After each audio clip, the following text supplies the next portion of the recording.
Hey, good morning, everyone. It is Monday, April 27th, and it is time for Mantra Monday. And for those of you who are new here, I noticed that I had some new followers. Thank you very much for following along. I want to give you a little background as to what I do.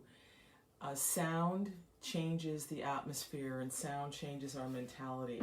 And so it is within that spirit that I have decided to recite a mantra in Sanskrit, sometimes, a mantra in Sanskrit every Monday, and usually we convene here on Facebook Live at 8 a.m. Pacific Standard Time, because I am based in California these days. So I select a different verse every week, sometimes just by inspiration, but I was inspired to dive into the Sikshastakam. Now, the Sikshastakam is let's break down the word. Astakam means 8, and shiksha means to instruct. So Sikshastakam means instructions in 8 parts, or shlokas, or verses. And it's the only writing that the 16th century saint and scholar, renunciate and mystic Chaitanya Mahaprabhu left. He lived for 48 years.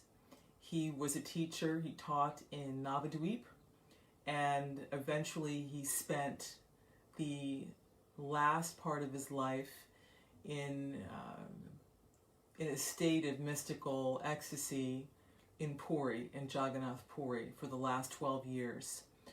He was married twice. His first wife died of a snake bite, and his second wife was Vishnu Priya. So he ended up taking sannyas, the renounced order of life, at the age of 24 years old, because he wanted to be taken seriously. So when you take sannyas, that means that you are dying socially. You are giving up your personal creature comforts and for the larger mission for humanity. It's a very austere order to take, and not something to be taken lightly. But at any rate, this is kind of the background of, good morning, this is the background of the Sikshastakam, and today, we're going to get into verse 3, but it's also important to know where have we come from. So these verses can be found in a book called the Sri Chaitanya Charitamrita, which is a book of some of the pastimes of Chaitanya Mahaprabhu, written by Krishnadas Kaviraj. It was finished in the 17th century in 1615. You can see I've got a lot of bookmarks here. So there's also another, as I mentioned before, there is another biography of Chaitanya Mahaprabhu by Vrindavan Das Thakur. So Chaitanya Mahaprabhu's whole purpose and his whole mission is to show us, to display to us what a devotee actually acts like. What are the actual qualities of a devotee? So in this sense, he was acting as an acharya. An acharya means someone who teaches by example, that doesn't just talk, but is actually the living embodiment of the things that they are speaking on. This is ideal. Some people are very good at speaking, but not so good at acting. Some people are very good at acting upon things, but not so good at giving instructions. But Chaitanya Mahaprabhu was expert at both. So in the previous week so far, this is what we covered. The first one, the first verse that we read, which is very famous, starts off by saying Sheto Darpana Marjanam Baba Maha Devagni Nirapanam Shreya Kairava Chandrika Vitaranam Vidya Vadu Jivanam Anandam Buddhi Vardhanam Pratiparam Purnamrita Svadanam Sarvatma Snappanam Param Vijayate Shri Krishna Sankirtanam. Good morning. So that is talking about cleansing the mirror of the heart and how this chanting of the Maha Mantra removes all the dust that has been on our hearts since time immemorial. Because the premise of this is that we have been here in a conditioned state in the material world for a very long time, so long we can't even remember. And we have come to identify with the temporary circumstances that we are currently in with the material body, with our place of birth, to such a degree that we have forgotten where we have come from and that we have forgotten source. So the mantra is a way to revivify this consciousness and ultimately prema bhakti, this pure love of God that we have. This is our constitutional position, to be in service and of course to awaken all the good qualities within us and simultaneously spread the white lotus of good fortune to all living entities. So this is something that is available not only to the human beings but also to what people would say, or quote, the lower creatures. Then the second verse that we got into last week. Go through my papers here. Sorry, I'm a little bit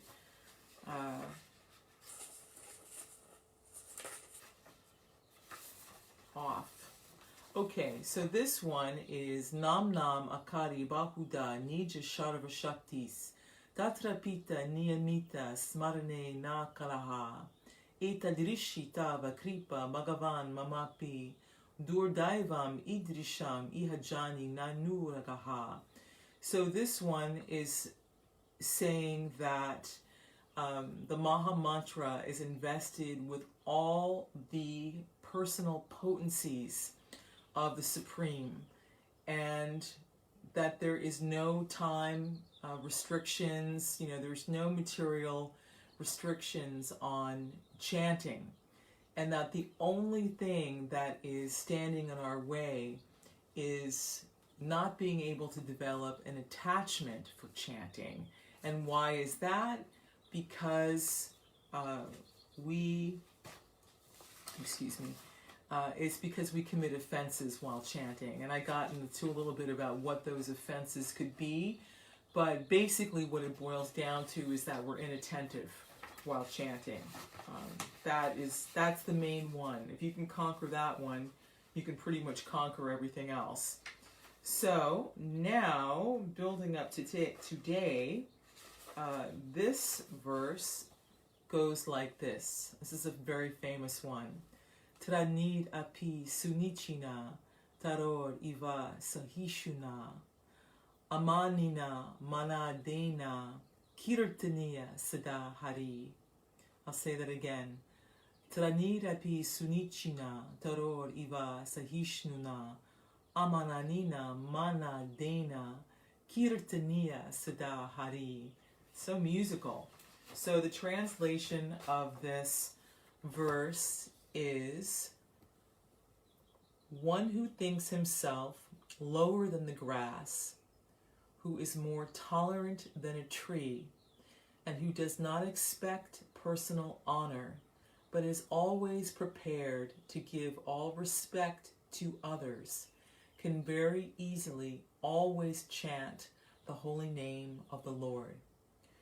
Again, translation: one who thinks himself lower than the grass, who is more tolerant than a tree, and who does not expect personal honor, but is always prepared to give all respect to others, can very easily always chant the holy name of the Lord.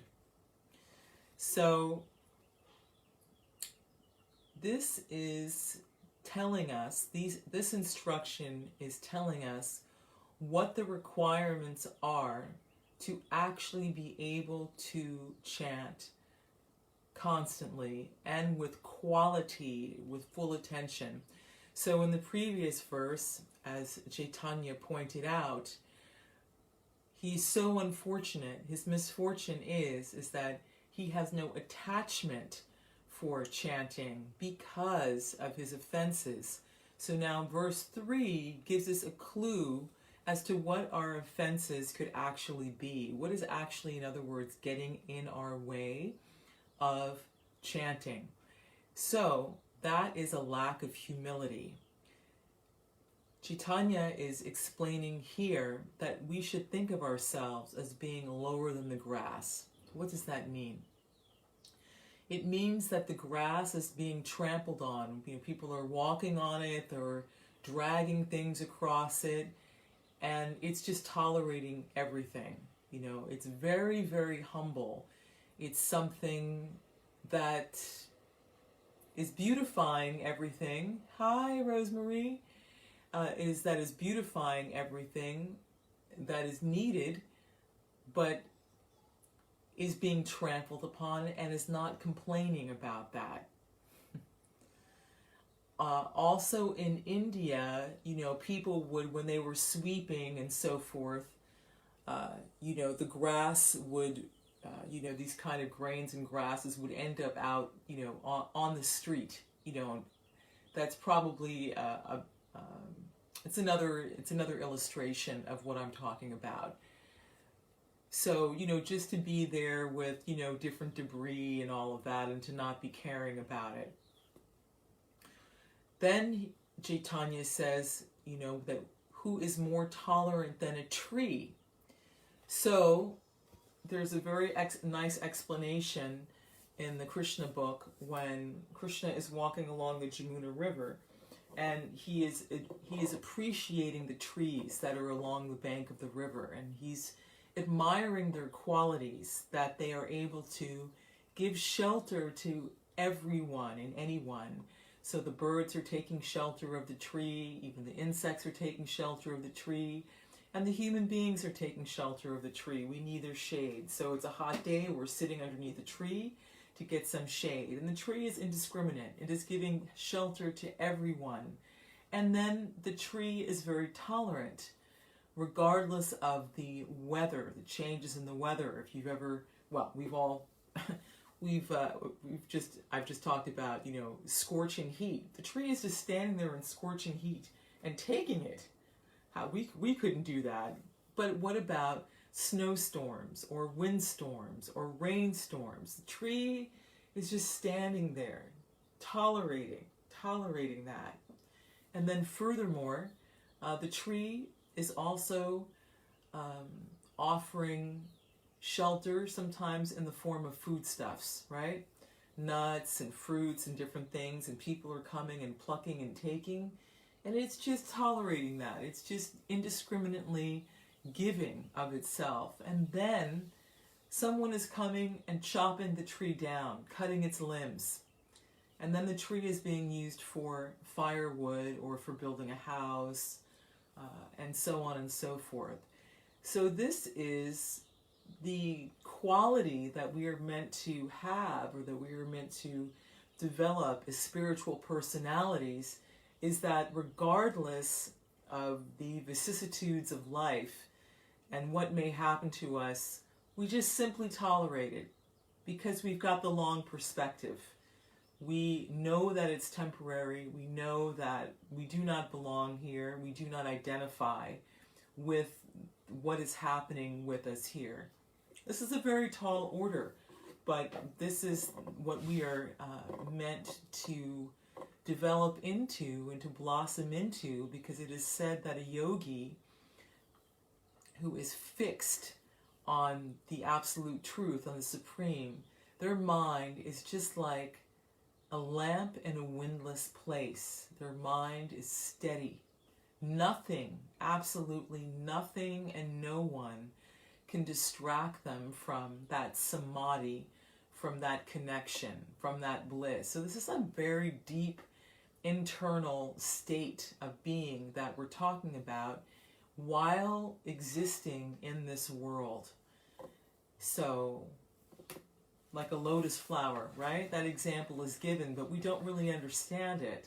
A lotus flower is in a muddy place, or that expression in Christianity, you know, to be in the world but not of the world. So this gives us a glimpse of practically what that means and the qualities that we need to have to be able to live it.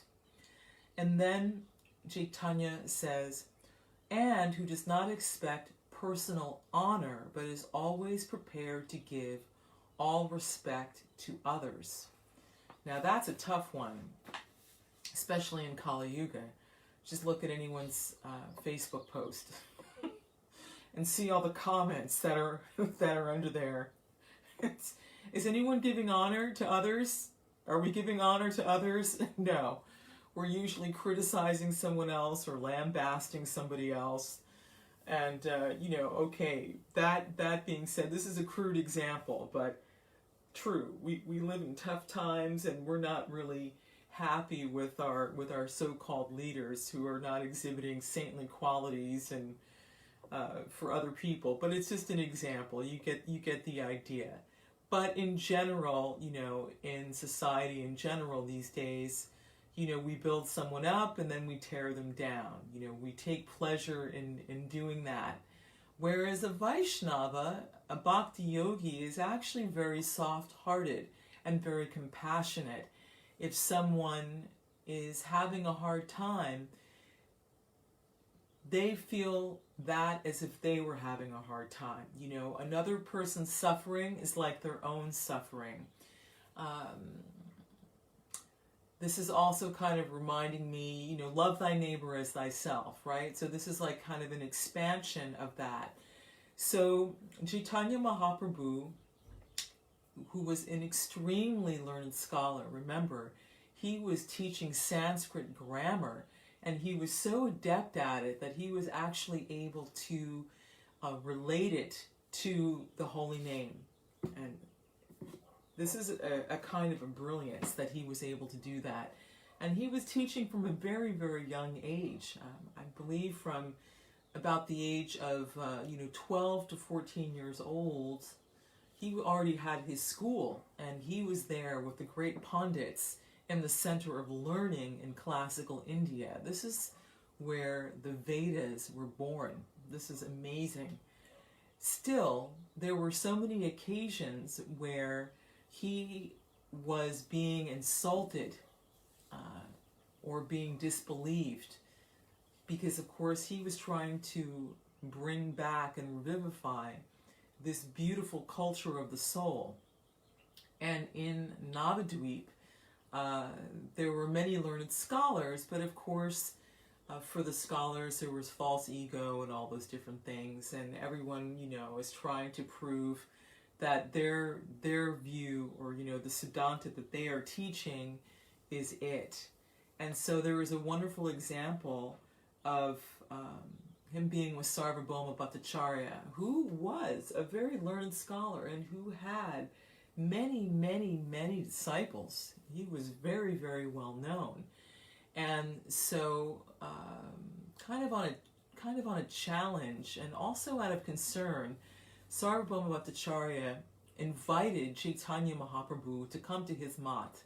A mat is like the center, you know, the center of learning, the meeting place where a teacher, you know, a guru, would meet with his students to instruct them on a daily basis.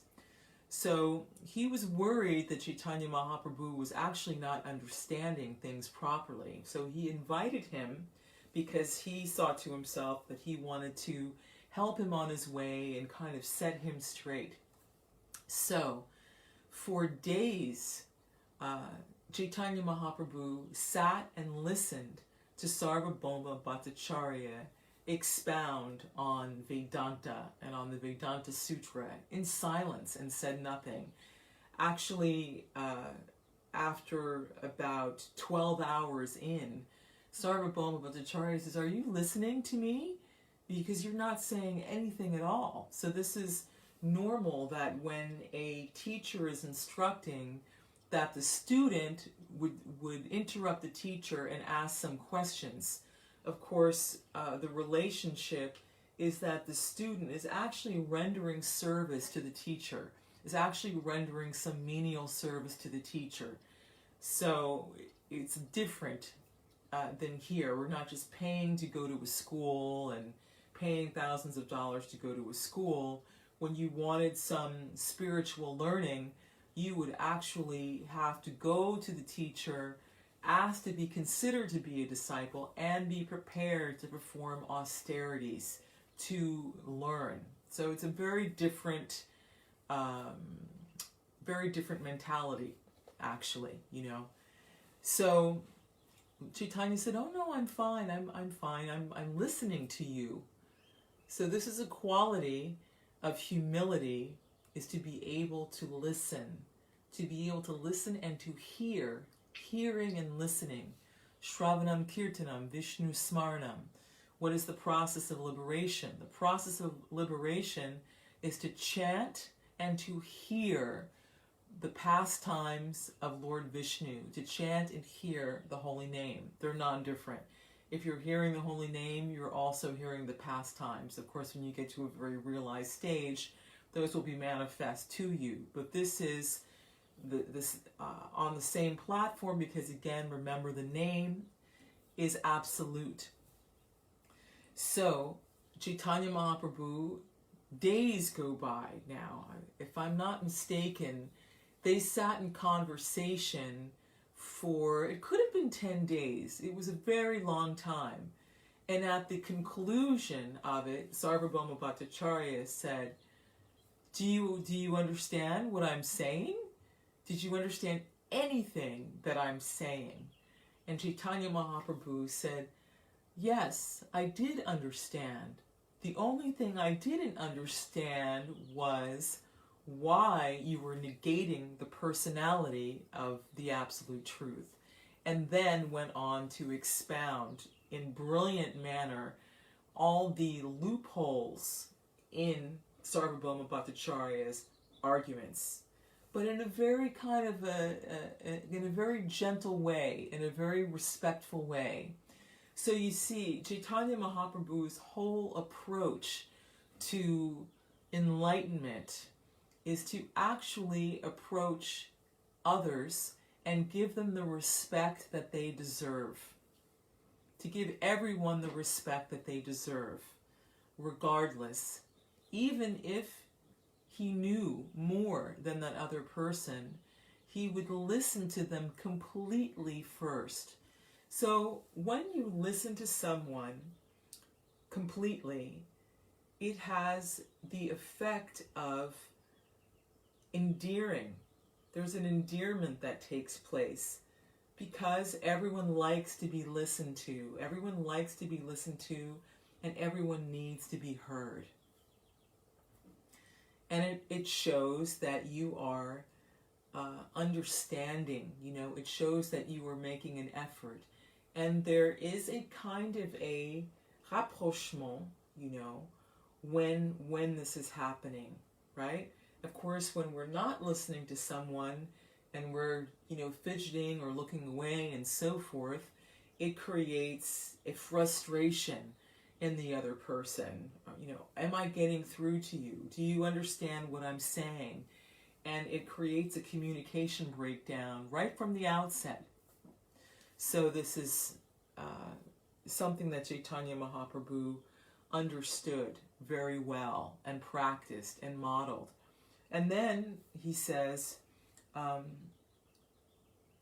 you know, to give all respect to others, and then you can very easily always chant the holy name of the Lord. Okay, so again, because the Lord is residing in everyone's heart. That's the other part of it. If you were able to actually give all respect to others, because you realize that the supersoul is in the heart of the person that is facing you, or the tree, or the insect, or what have you not, then you're already, in a right state of heart. You're already in the right state of heart, and you're already in the right frame of mind. You're already in the right mood to be able to listen and hear the Maha Mantra with rapt attention, because you're not committing offenses.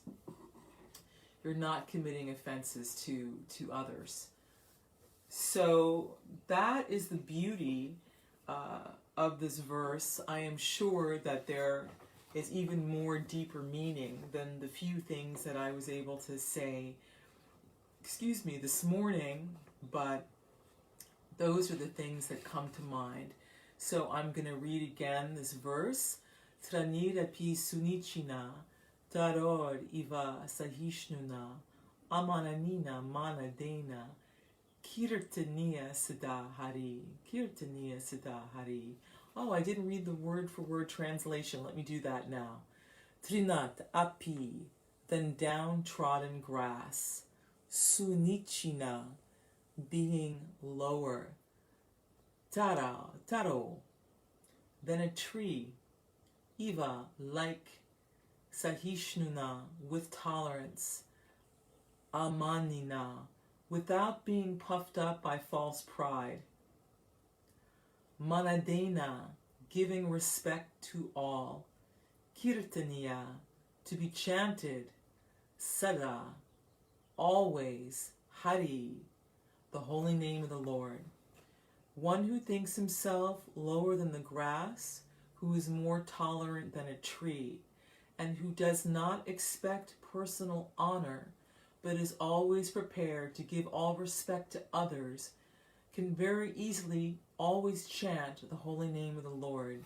So yes, when you see that old lady coming, or that old man coming, or that pregnant lady coming, regardless of their political affiliation, get up and give them your seat when you're sitting on the subway. Try and let that person go ahead of you when you're standing in line. Open that door for that other person. Let the other person speak, even if you don't agree with what they're saying. Chaitanya Mahaprabhu certainly didn't agree with Sarvabhauma Bhattacharya, because remember, Chaitanya Mahaprabhu is a covered incarnation of the Supreme Personality of Godhead. He's Vishnu Tattva, and he is the Yuga avatar. So Sarvabhauma Bhattacharya is there basically telling the God himself that he doesn't exist. But again, because we live in very contentious times, when people are quick to anger, Chaitanya Mahaprabhu sat there and listened quietly, and then with brilliance that only the Supreme Lord has, because of course he's all intelligent, showed Sarvabhauma Bhattacharya, instructed him and showed him all the holes and weaknesses in his argument. And of course Sarvabhauma Bhattacharya wasn't an ordinary person. He was a scholar of Vedanta Sutra, so he was actually very, very, very close to the right conclusion. And at the end of it, he realized who was sitting in front of him, and how this person was actually sitting on the floor in front of him in great humility. Actually, when Chaitanya Mahaprabhu first came to the mat, he didn't even come all the way in. He sat by the door where people bathe their feet before they come in. This is considered a dirty place. So he wasn't faking it. This was real. But even if we have to fake it, it's good for us to practice, and trying to practice that humility. I know I have to do that. So, it was wonderful being with you today. Thank you for being here, Rosemary, and anyone else who may have been watching who didn't comment. I will see you all next Monday for verse 4. Also, this is the last day to sign up for my I-Series. I mean, technically the sun is in Taurus now. I was born in April 8th. So I've been doing a giveaway for that, giving you guys some music from my back catalog to get a little bit closer to me and to understand where I'm coming from and some of my musical evolution. And that is that. If you're not following me on Instagram, go ahead.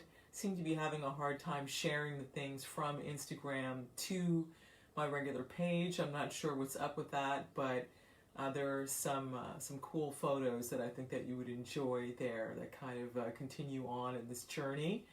And I will see you next week. Have a wonderful day. Namaste.